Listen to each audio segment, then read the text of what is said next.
Alright, so good morning, good evening, wherever you are in the world or in the Philippines. So magandang araw sa iyo.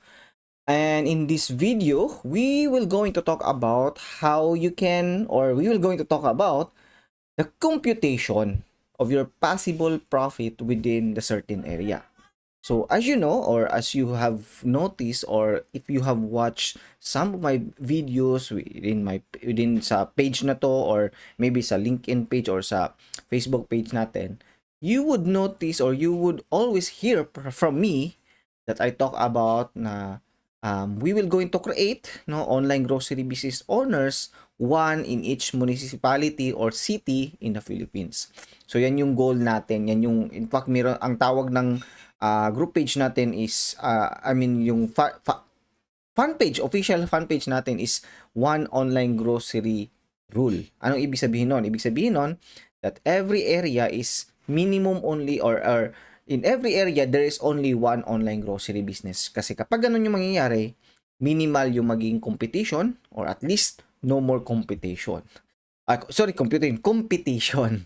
Alright? So, kasi kapag ikaw na lang yung nag-online grocery business within a certain area or within a certain municipality or city, ibig sabihin nun, sa'yo at sa'yo lang bibili yung mga customers. And that's our goal. So, ngayon, pag-uusapan naman natin the computation. Kung magkano ba yung possible na i-earn mo, ma-earn mo kapag you are the only one who do the online grocery business in your area. So, come on, let's join with me as we explore, as we compute, as I show you the computation with an actual data from the actual online grocery business that I have. So, makikita nyo ngayon. So, how to compute your possible profit within the area? So, number one, we should know or we will going to know first kung ilan ba yung population, kung gaano ba karami yung population within the certain area.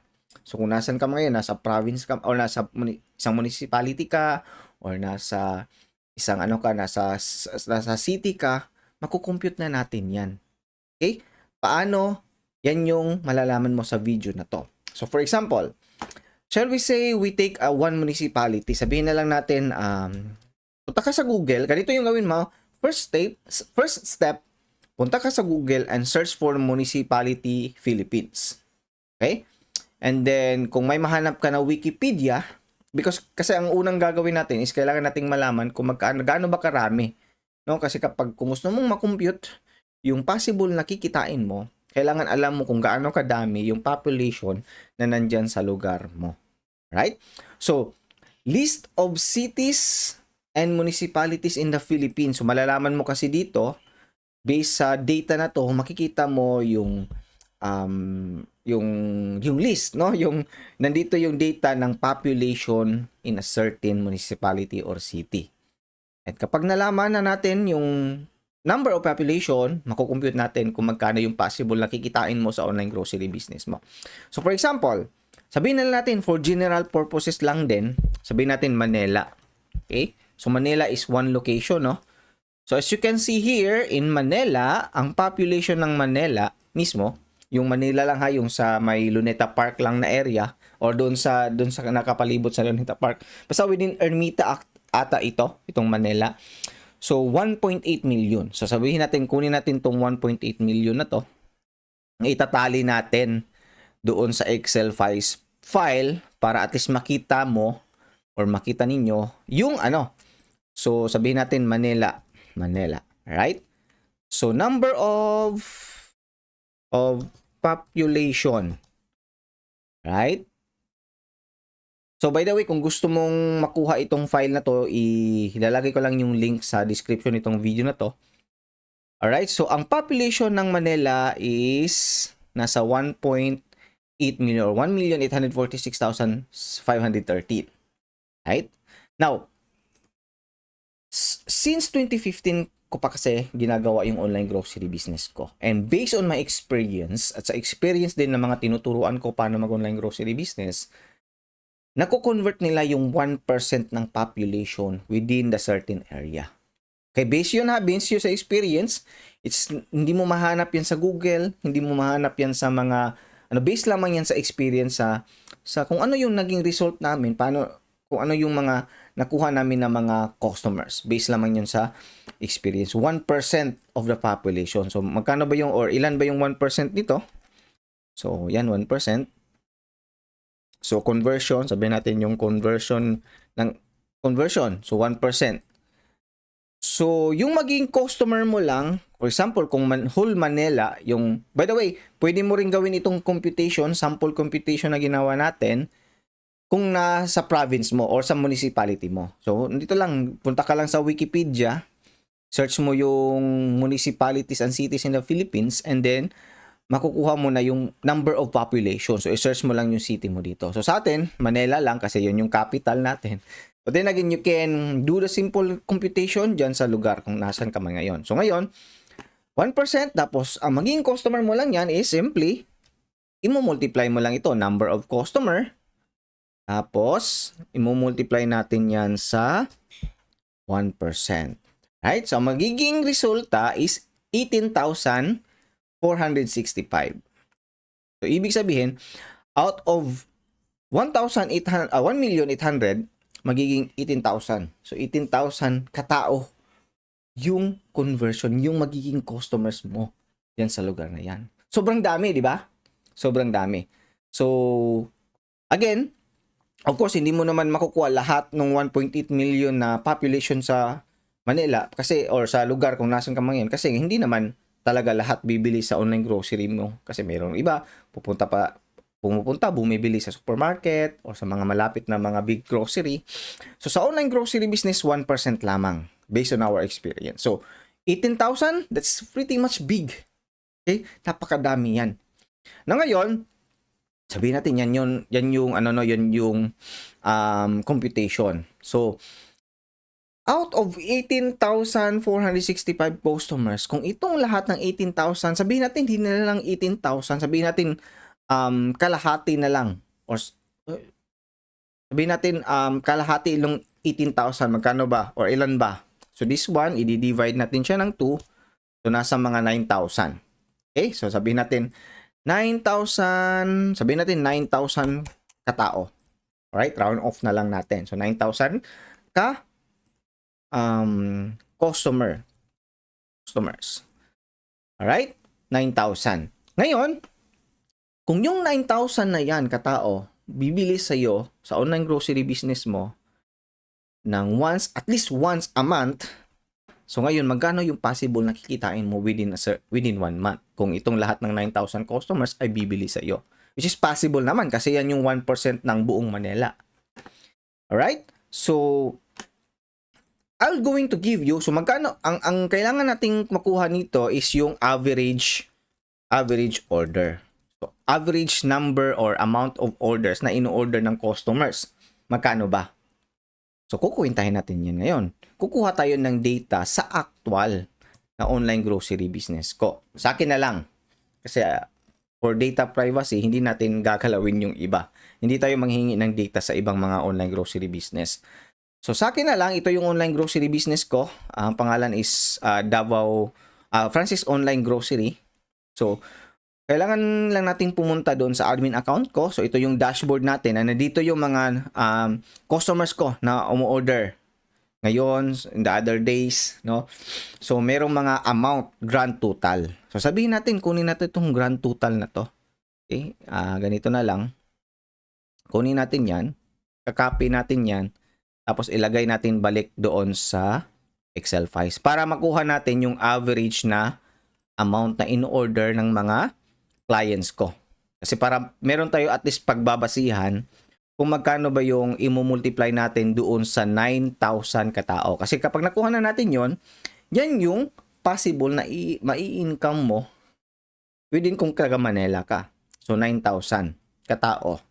So, i-multiply natin yan, hahanapin natin yung average order ng mga tao. Which is makukuha natin yan based dito sa data sa sarili kong online grocery business. So, ito na yung mga amount, no? Average lang. Kunin natin yung average nito. Kung may mga question mark, tatanggalin ko muna yung question mark.